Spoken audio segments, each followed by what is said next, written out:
Bienvenidos a la ventanilla. Welcome to Philander Smith College, WPSC.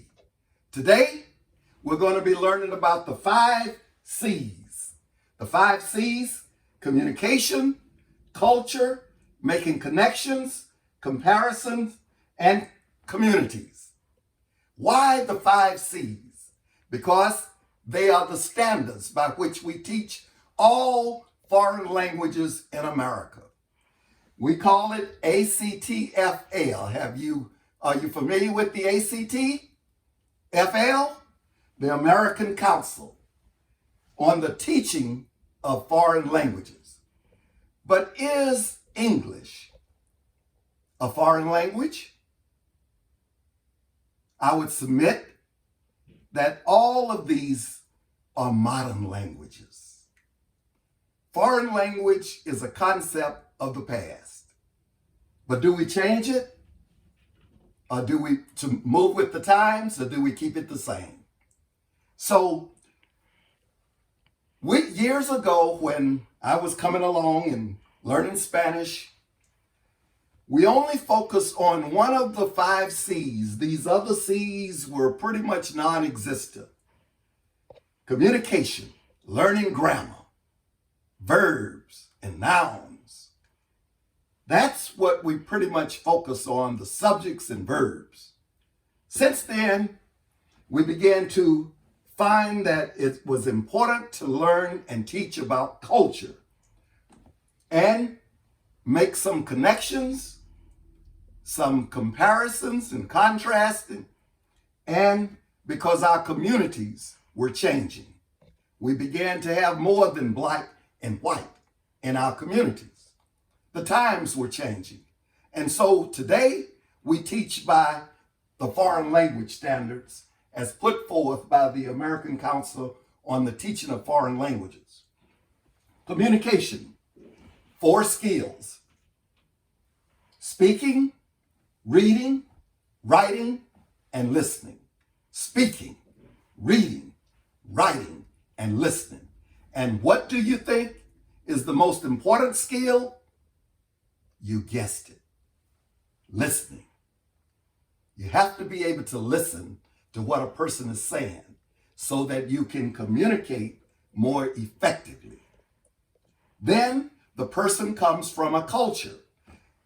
Misunderstanding occurs when one culture is putting their cultural factors on another culture. That causes misunderstanding. So there's music, a part of culture. There's dance, a part of culture.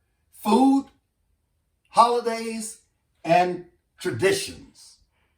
And it becomes evident that we need to learn more about people's culture because a holiday comes up called Cinco de Mayo. And where does Cinco de Mayo come from? Remember, there are 21 Spanish-speaking countries and 22 capitals, because Bolivia has 2 capitals, one in Sucre and another one in La Paz. So you cannot impose one culture on all 21. Cinco de Mayo is associated with the Mexican American heritage and culture.